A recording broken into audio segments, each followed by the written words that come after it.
Today on the Root Cause Medicine podcast. I was recovering from back surgery. My mom found these essential oils. I thought she was insane. And I started using them. And for the first time, I noticed my mood shift. And as my mood shift, I noticed I felt better. And I was just totally floored because I was taking bottles to the point of toxicity of ibuprofen and anti-inflammatory drugs. And what ended up happening is I was amazed by the results I was personally getting that I decided to go to naturopathic school and study. How can these things that are so powerful, how come people aren't using them and how come doctors don't know about them? Well, hello there. I'm Dr. Kate Kresge, your host for today. And today we've got a really cool guest for you, Dr. Sarah LoBisco, who is the host of the Essential Oils Revolution podcast. Dr. LoBisco is a naturopathic doctor and an expert in the use of essential oils in medicine. She's been studying clinical aromatherapy and the use of essential oils for over 2 decades in her practice. And she teaches us a ton today about how to use essential oils for anxiety, what the studies say about essential oils and their antimicrobial activity, the top ones that you should stock in your house if you're looking to amplify the health of you and your kids, or reduce the amount of toxic products you're using to clean and to smell good. Dr. LoBisco has tons of amazing tips and tricks to get us started, and she helps break down some of the myths and misconceptions surrounding essential oils and their use in medicine.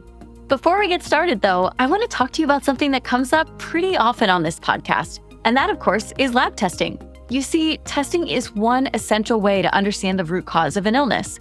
If you're an integrative or functional medicine practitioner, chances are you're placing a ton of orders with a ton of different labs. The Root Cause Medicine podcast is created by Rupa Health. Rupa is the best way to order, manage, and track results from over 30 different labs in one single place for free. Thank goodness. No need to create and log into multiple portals ever again. If you're a practitioner, make sure you go sign up at rupahealth.com to create your free account today. Now, let's start the show. Dr. Sarah LoBisco, welcome to the Root Cause Medicine podcast. Dr. Kate, it is an absolute honor and privilege to be here. Thank you for having me. I am so excited to talk all things essential oils with you. We had a great conversation a few months ago, and I was like, I cannot wait for part 2 of this.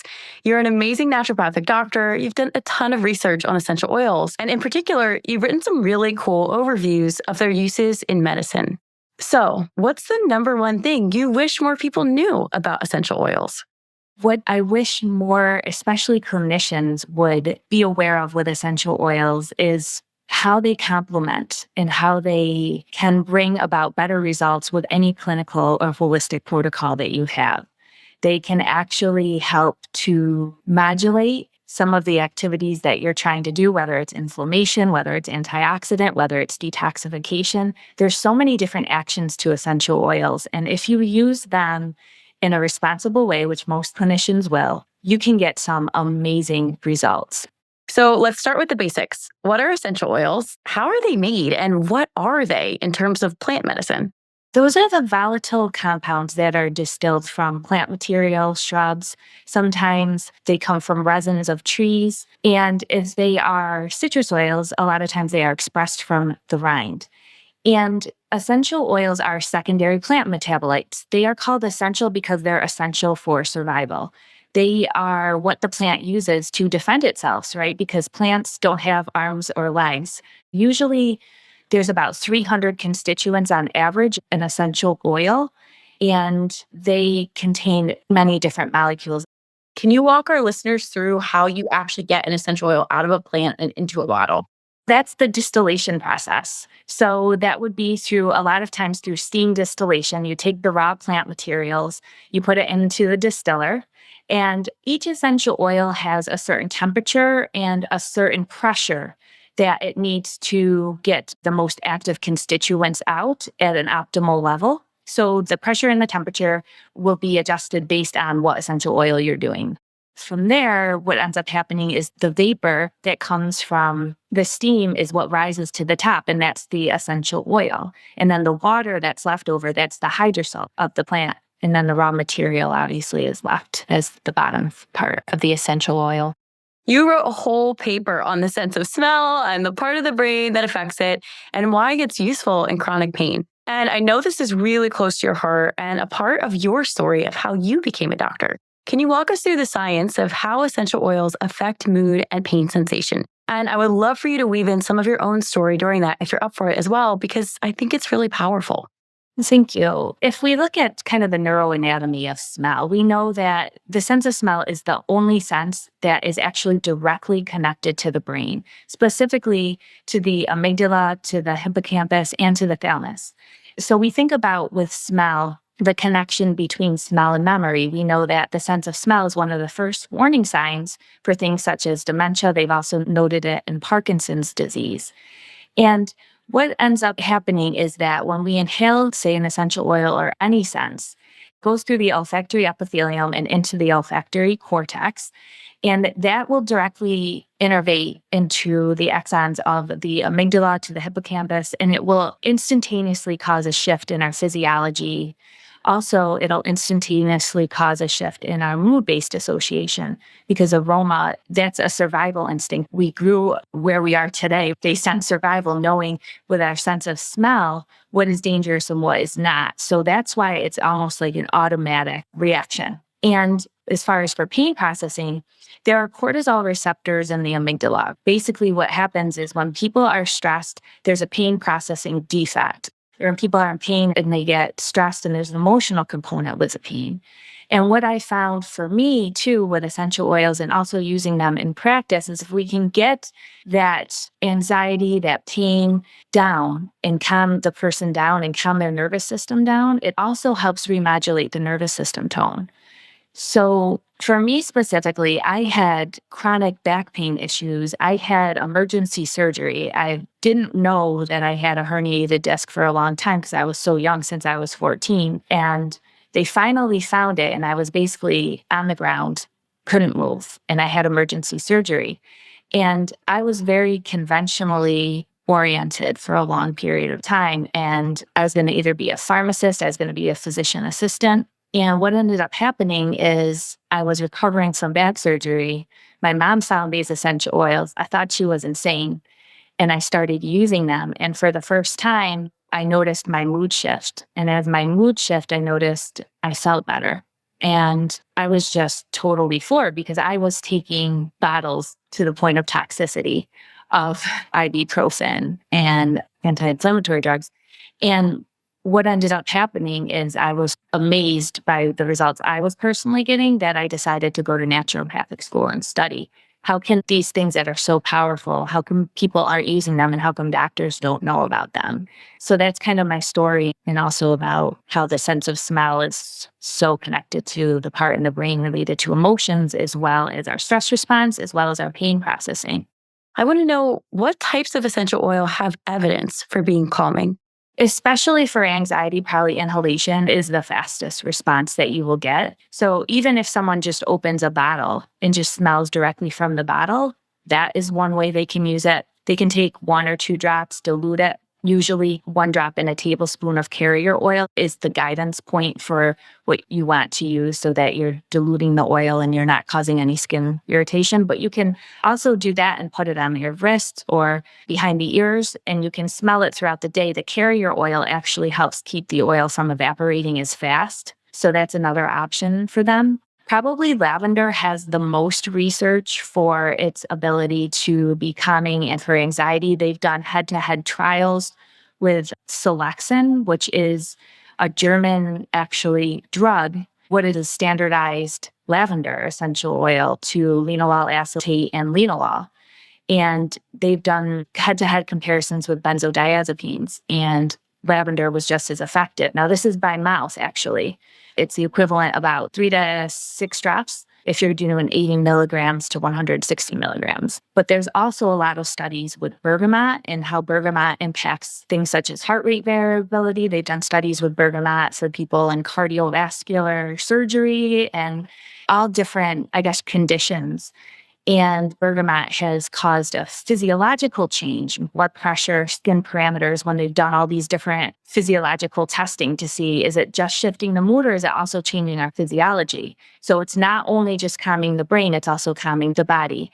They've done studies on mechanistic studies with essential oils, and we know certain essential oils like lavender impact serotonin, impact GABA. And this is also, remember, essential oils can impact not only the periphery, but also they can get into the brain because especially these compounds called sesquiterpenes can cross the blood-brain barrier because of their size.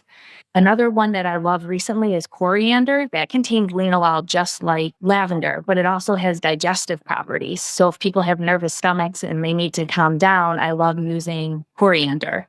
Another big one would be ylang-ylang essential oil. That one is also calming. They've also done studies with heart rate variability. One thing I also studied with essential oils is they can impact vagal nerve tone. They've done studies with lavender that have shown changes in heart rate variability. Bergamot has shown changes in heart rate variability, and ylang-ylang. Those are the top three that I found in the research to impact vagal tone. Are lavender, bergamot all safe to use internally, or do you usually recommend that people start with an external application? So, like you said, kind of putting one drop in maybe a tablespoon of carrier oil and using it more like a perfume. Yeah, initially, if you're just starting with essential oils, I would say start with inhalation and topical application. I do use essential oils internally. I know my suppliers. I've been doing it for years. I know how to dilute them and I know the indications. So for me, that's something that I've been doing for a while. Also, it's important to know when you are using essential oils, if people are on medications, you do want to space that out because medications bring your body to a certain physiological level and essential oils are going to bring this energy. So especially if it's medication that needs monitoring like blood thinners or anything like that, there's certain essential oils with coumarins in them, like wintergreen, that you would want to avoid and just be aware. And obviously you're going to be testing their coagulation cascades and all of that. So you'd want to check with a doctor before you would just add a bunch of essential oils or take essential oils internally. Yes. The thing with essential oils is they're pretty forgiving. And you want to start with ones that are probably gentler and more of the well-known ones because we know what they do in general. But also, I don't want people to be fearful of them and think that you can't use them at all unless you have a doctor. If you're using them responsibly, using 1 or 2 drops, you know the quality supplier, and you're using them in a way that is mindful of what your body needs, they're safe. There isn't any studies I'm aware of death from essential oils when used properly. There are a lot of toxicity studies, and most of the cases of dangers of essential oils were related to children like swallowing bottles.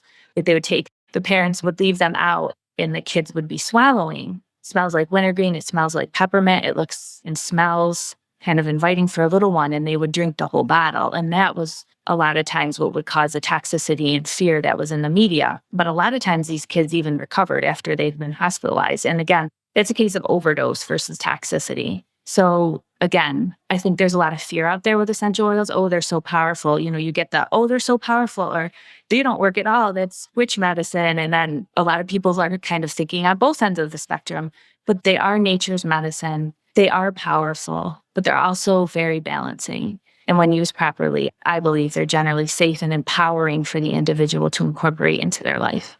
It's interesting because I also run into the fact that people don't understand that they're exposed to scents all day long. And the scents that they're used to being exposed to are artificial scents for the most part. Can you walk us through what are some ways that people are typically exposed to artificial scents and where could they maybe swap them for essential oils in their daily life? And I think explaining why that's important to consider for health is also a key part of this conversation. Well, we just talked about how smell is directly linked to our brain. So what we inhale and what odorants that we're inhaling is going to change the physiology of our brain and our neurochemistry. If you're inhaling compounds that are synthetic and also could be estrogenic, it's going to have a direct impact into your brain, into your neurotransmitters. And a lot of these synthetic fragrances have been linked to reproductive concerns, have been linked to different issues as far as mental health, neuroendocrine issues.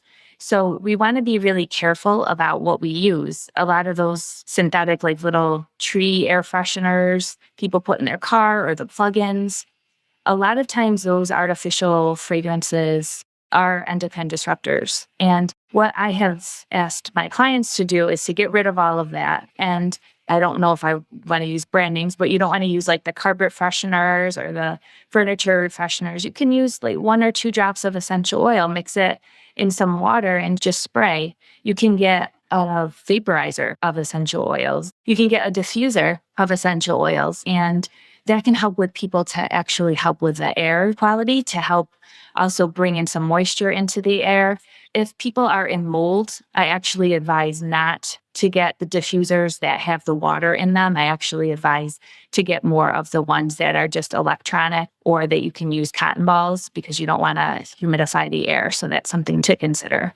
You can actually not only avoid synthetics, but actually enhance your health and your immune system and your mental health and your whole physiology with essential oils with a diffuser versus inhaling all these toxins.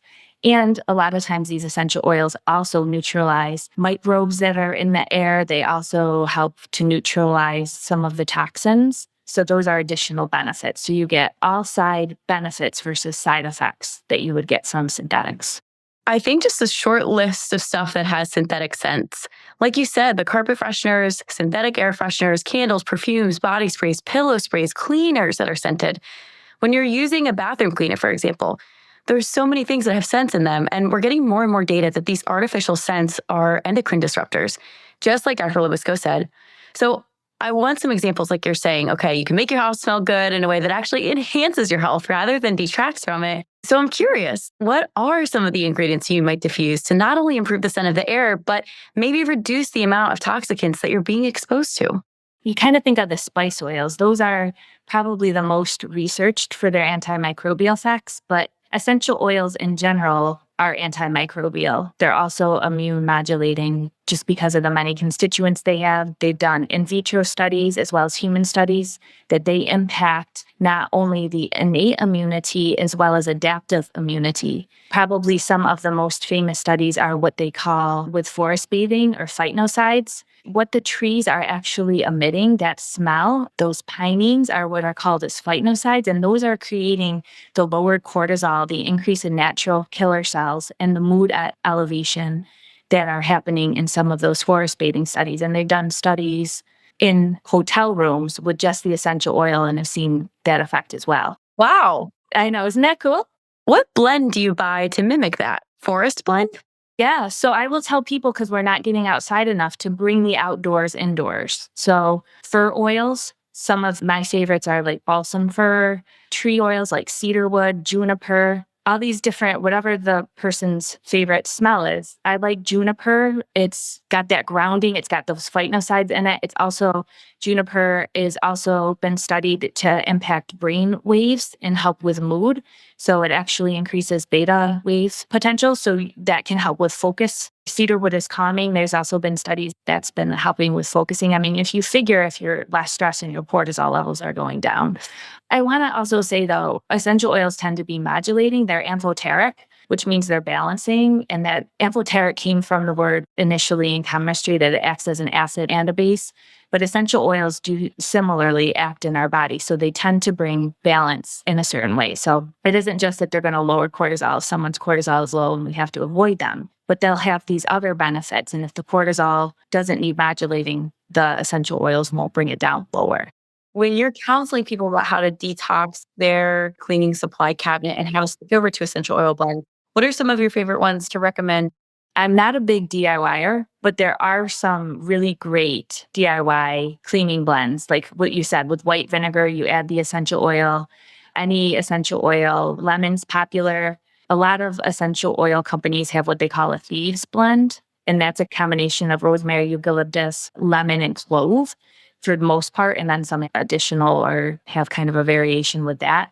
That is a very highly antimicrobial immune modulating blend. So I actually have some pre-made formulations with that thieves blend, and I use that for everything. It's basically an all-in-one stop cleaning supply. But you can use essential oils for your whole house. You can use it for your bathroom. You can use it for dusting. There's all different ways that you can use them. I actually have links on my website for some DIYs if people want to check that out. What's your website? It's breakfreemedicine.com. Okay, so people can go get some recipes for how to DIY cleaning supplies. Yes, I also have a DIY group on Facebook, Essential Oil Recipes, if people are into all that as well. Yeah, that's probably the first place to go because I always post like a DIY every day. Now, I might not do the actual DIY, but people are very interested in the DIY. That's great. I think people are used to having to buy one cleaner for their windows, one cleaner for their sink, one cleaner for the bathroom, one cleaner for their floors. You're saying you can kind of use this one for everything. There's proprietary blends out there from different companies, essential oil companies that have like these cleaners that are multi-purpose. I just have a bottle with essential oils in it, and I use it for all my countertops, for my dusting, for my windows. It's really super easy. You just add water and the correct dilution ratio, and you're good to go. Mine is 90% water, 10% vinegar, and then essential oil drops. So it sounds like there's a million different things you could experiment with. So I already heard you mention lavender, and I want to circle back to that. For anyone who doesn't know what a benzodiazepine is, I remember reading the study that you talked about lavender essential oil, and I think it was compared to clonidine, which is a very sedating anti-anxiety drug. Can you explain to people, it's kind of a big deal that lavender works just as well as that medication. Can you frame this for people so that they can understand essential oils in the therapeutic order of options for treating mood disorders? I wouldn't advise people to go off their medications, but as far as using them, there was a meta-analysis of, there's actually been several studies with Selexin where they've compared it to placebo, paroxetine, and lorazepam. Probably the Scientific Report 2019 is the one that I often pull up. It's from December 2019, and it studied the efficacy and safety of lavender essential oil among patients from anxiety. It's a network meta-analysis. Selexin 160 milligrams was noted to be more efficient, and there was decline in HAM-A scores, which is a measure of anxiety, across other competitors. And this was observed for the group receiving lorazepam at 0.5 milligrams when compared to Selexin 160 milligrams, 80 milligrams, paroxetine 20 milligrams, and placebo. And that was an overview of the different trials. I guess there are 5 studies included with 524 participants. I want to impress upon people how efficacious this is. It's been compared to 3 different prescription medications that are commonly used to manage anxiety and seems to be similarly effective to all of them. Essential oils, as far as antimicrobials, too, have been compared in, especially for MRSA. A lot of times, the topical applications at 10% dilution have been found to be as effective from different resistant MRSA and even greater. And they've been doing studies for years with essential oils, antimicrobial properties, and using them in vivo, right, in different animals to protect them from pathogens. And what they've ended up finding is that unfortunately, because of these CAFOs, these confined animal feeding lots, these animals are not treated the best and they can become infected. So they're using essential oils. And what they found when they did the studies is that not only did these essential oils, are they antimicrobial, they're actually helping the commensals. They're actually helping improve the microbiome. And in some studies with chickens, they actually helped heal the epithelial lining. Those were more the spice ones, rosemary and thyme. So we have these powerful tools from nature, but a lot of doctors are not using them. And I have found a lot of these essential oils can help with antibiotic resistance. They've been studied with different, mostly in vitro. I'm going to be fair and say that mostly in vitro studies, as well as in vivo studies. They've been studied with antibiotic resistant different prescriptions, and the essential oils enhance that antibiotic and help decrease resistancy. So that's got a lot of trials as far as antimicrobials. So there's a lot of research on essential oils. We haven't hit the big mark as far as human clinical trials, but there's a lot of small studies with the ability to modulate hormones. Clary sage is probably one of the most popular for that. 22 postmenopausal women impacting their serotonin, impacting their thyroid levels and their stress response. So if you look, you will find the studies on essential oils. It's just many people don't look. Okay, so people are probably thinking, how do I get started? I already know I can kind of replace my cleaning supplies, but what are like the top 5 essential oils I should have around, and how do I use them? So first of all, cleaning is amazing to start because you're inhaling those essential oil compounds. You're cleaning with non-toxic ingredients. The vapor's great. If you have little ones or animals, you stopped using toxic ingredients for the floor where their mouths are, right? Or their little paws and they're licking all of those toxins into their system. I would say definitely cleaning is a good place to start. get a diffuser and start using essential oils. I always tell people do an hour or two on, an hour or two off. You don't want to run it continuously just because you won't get as good of a mood effect. You can get acclimated to it. The other thing is if you over diffuse, you can get kind of the reverse effect. You just want to take a break from the essential oils throughout the day. Pause it. A lot of diffusers have intermediate settings so that they'll be on and off for certain periods of time. So I like those. And normally the diffusers will come with directions. It's pretty self-explanatory. It'll say, so the diffuser, put usually about 6 to 12 drops of essential oil in, and that'll last about 12 hours. If you're not diffusing all day, it'll last a couple days maybe. I want to just chime in a little bit about sustainability in essential oils too, because I think that's important. They've become pretty consumerized, and I think that's why they might not be as popular with physicians, is because so many people are using them as consumers and they're just overusing essential oils. So just be mindful that most of the trials, they're using 1 to 2 drops and they're getting extreme impacts. In pregnancy studies, they're using like a 1% ratio, 1 to 2%. I mean, that's not a high concentration. You just need a little. So start with 1 drop. At most, when I look at the German E-Commission monographs and how they're using them, because they do use them as medicine and they do take them internally in France and Germany, the most that you should be consuming in a day is 6 drops if you want to be safe. But as far as inhalation, I would say similar. Just start out with 1 or 2 drops a few times a day.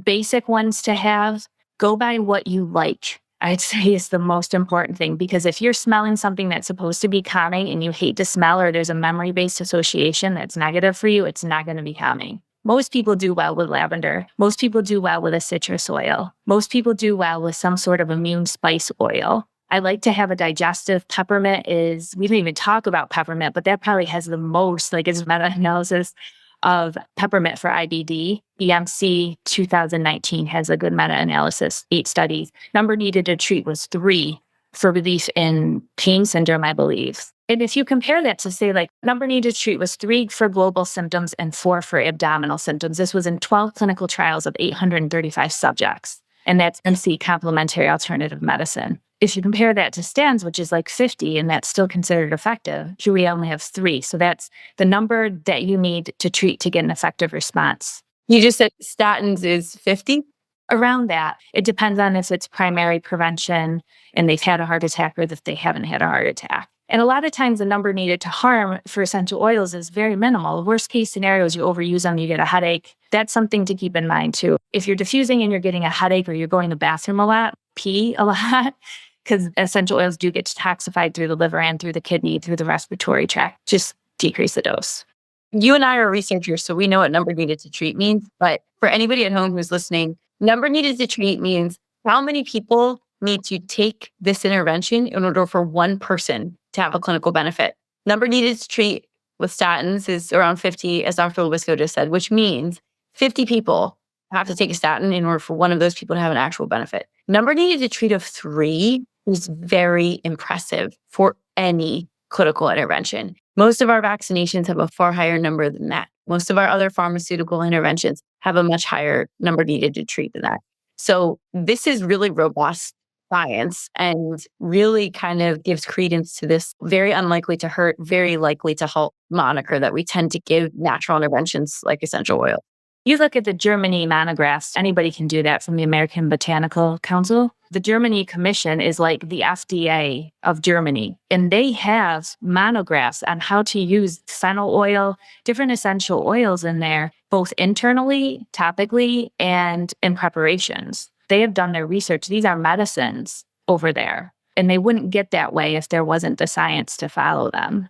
A lot of people don't know where to find reliable information. They don't understand that many people who are researching herbal medicine are herbalists who have medical training, who've studied botanical medicine for years, and that we should be treating these like medicines, which means there is a lot of evidence that supports their use and that informs their use. And I would say too, essential oils and herbs are different. So you want to also have some education about aromatherapy. And what I've learned, especially which you were on, Dr. Kate, in doing my podcast, The Essential Oil Revolution, is we want to honor the clinical aromatherapists because they are kind of like the herbalist of aromatherapy. They've gone through training, they've gone through school, they know how to use essential oils medicinally, they've gone through anatomy, through physiology. There's NAHA, which is the National Association for Holistic Aromatherapy, that sets standards on how to use essential oils safely. That's a great website. I'd encourage people who are into this, don't just get one book, because there's different philosophies for aromatherapy. And a lot of what you're going to hear about how to use essential oils is based on the English model versus the French model. So the French model that's the Germany model. That's a French model. They're taking oils internally. They are heavy-handed when someone's got an issue, right? They're doing 6 to 12 drops, no apologies. The English model is more kind of what we have in the United States, that is more topical application, being very, if not contraindicated for ingestion, very cautious about ingesting essential oils. NAHA kind of combines those two. You'll see that they do allow for ingestion. You will see that they have some balanced approach. I really like some books by the pioneers like Jade Schutz. Robert Tisserand is pretty famous. Pam Conrad. Pam Conrad actually has courses for naturopathic doctors, CEU courses for essential oils in pregnancy, postpartum. There's a lot of resources out there if you look. You mentioned earlier that you have found that essential oils can help your clients absorb supplements and nutrients more effectively. What did you mean by that? Essential oils help drive things. So for topical application, we think of things like nicotine patches, even topical hormones. So essential oils bring in natural compounds and they bring in nutrients into the cell. There aren't nutrients in essential oils. Again, they're secondary plant metabolites, not primary. Primary is the food for the plant. The secondary is what they make from the plant. So essential oils can actually help get different compounds into the cells. To be fair, have I seen human trials on this? No, it's more mechanistic. But I have seen when people are using essential oils in my practice, they tend to need a lot less supplements in that aspect. And I think it's because they're absorbing well. Like I said, they can cross the blood-brain barrier. They're very lipid friendly. Also, this is actually a good point. I'm glad you brought this up. If people are using synthetic moisturizers, and they put an essential oil on their skin, be aware that there could be a rash because the essential oil is going to drive in those synthetics. So you always want to use organic carrier oils. You don't want to drive in synthetics. In botanical medicine, there's a concept called a driver. For people at home who want like a little herbal medicine primer, often you'll use a primary herb as the thing you really want to deliver to the cell, but you'll combine it with another plant that's known as a driver. So it'll help your body absorb the constituents from the main plant better. And those often work just by stimulating more blood flow. So a lot of times we'll use something that's almost like a counter irritant as a driver. A good example of this in botanical medicine that's not essential oils is combining something like black pepper and turmeric. Black pepper actually irritates your gut a little bit so that your body will increase blood flow and might actually absorb that turmeric a little bit better. Similarly, you could use an essential oil to have an effect to where you're able to actually get your cells to absorb more of the constituent you're trying to get them to absorb. Yes, aromatherapy, they call that blending and enhancer too. Our team really liked exploring the complexities and caveats of safe internal use of essential oils for pain, highlighting intestinal discomfort. Part 1, part 2, you're like prolific writer on this topic. You included a bunch of oils like peppermint, oregano, ginger, cumin. What are your favorite oils to use for digestion and how do you use them? Peppermint is probably one of my favorites. Again, the studies are for IBS that are so robust. It's also good general digestion tonic. I do use that one internally, but you can also use it topical application if you're not comfortable. A lot of times there's enteric coated peppermint oil that you can get. I like to use the actual essential oil, even if I'm using it internally, because you get the aromatic impact as well as, if you're going to use it internally, the effect on the digestive tract. Obviously, when you use the capsules, you can get those capsules that you can open, those gelatin capsules or the veggie caps. And you can open up the capsule, get a little pipette, put 1 or 2 drops of essential oil in there. Usually I do about 3 to 6, depending on how severe the issue is. Fill the rest with like olive oil or a non-dairy milk.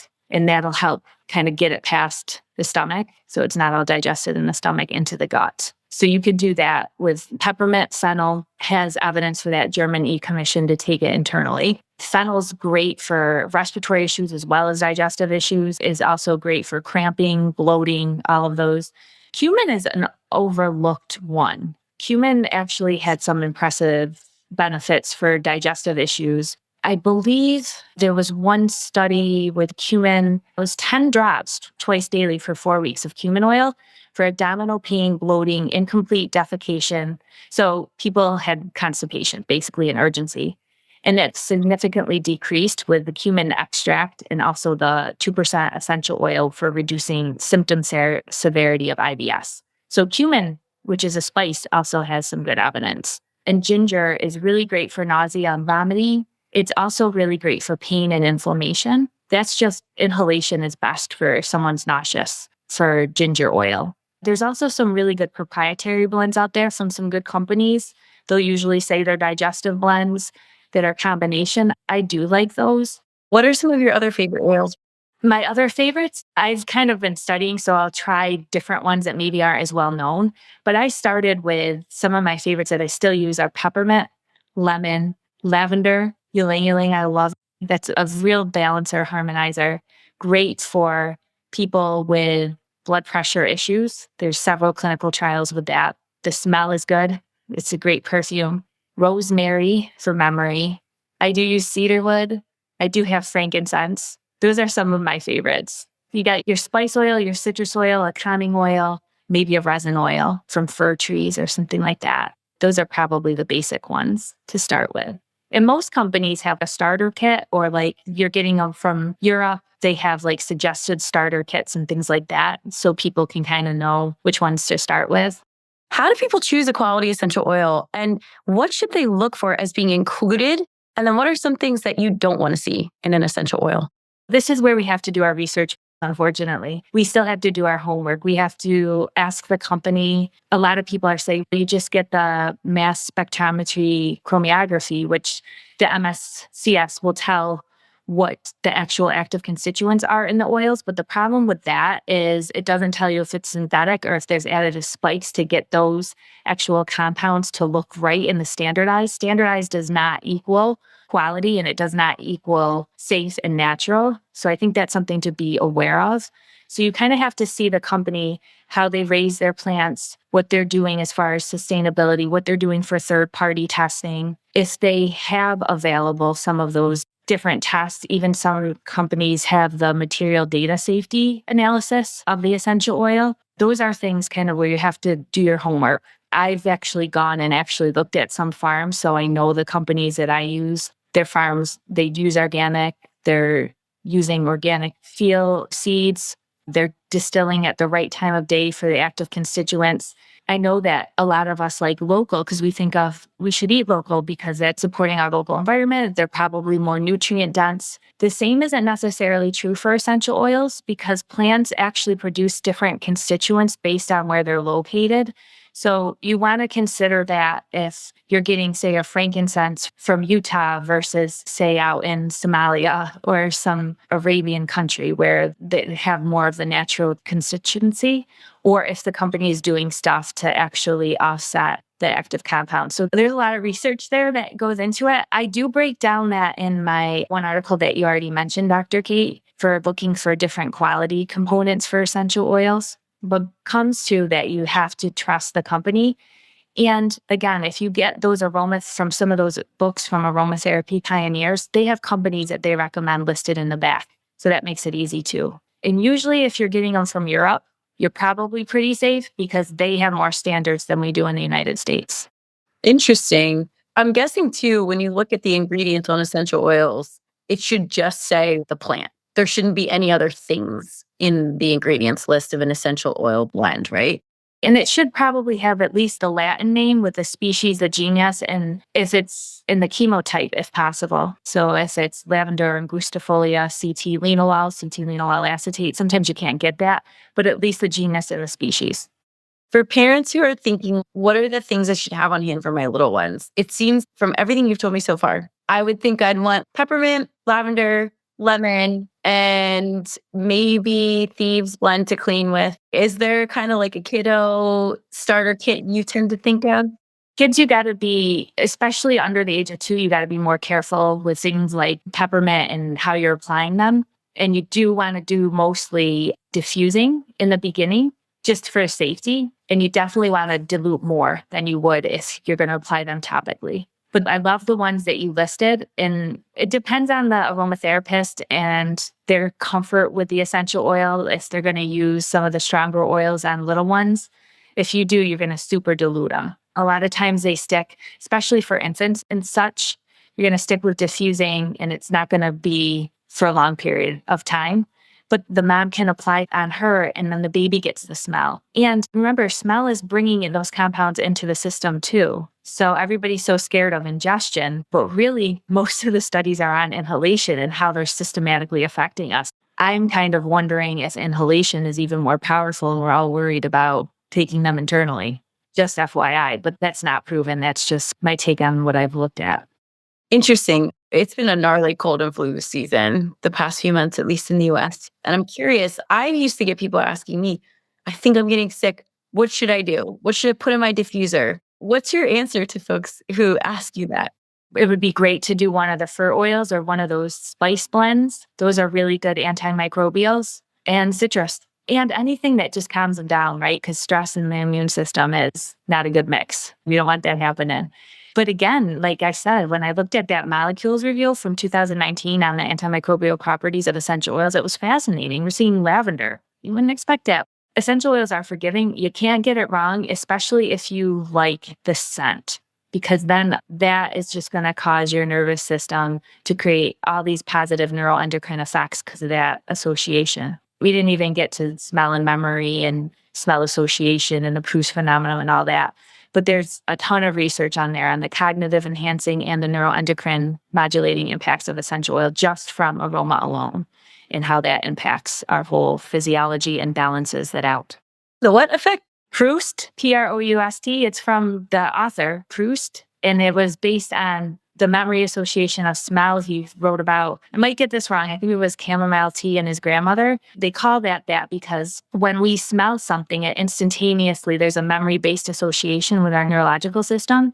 So if we smell a scent, it'll remind us of some memory from long ago. And that's why aromas are so powerful for memory. Like when I was studying in naturopathic school, I always diffused the same oil while I was studying and used it the day that I would take the exam. So that's the Proust phenomenon. That's awesome. Okay, last thing, you have a book on the microbiome and essential oils. What do we need to know about how essential oils can affect our microbiome? That was kind of like a review in Townsend letter I did on microbiome and essential oils. Again, one of the things that I think a lot of practitioners feel is because they're antimicrobial, they're going to also erase the commensals and cause a dysbiosis. And what we found in animal studies, as well as small human trials and in vitro, is that's just not the case. Essential oils, just as when we break down herbs, they go into, say, those secondary metabolites, those short-chain fatty acids from polyphenols feed the good bugs.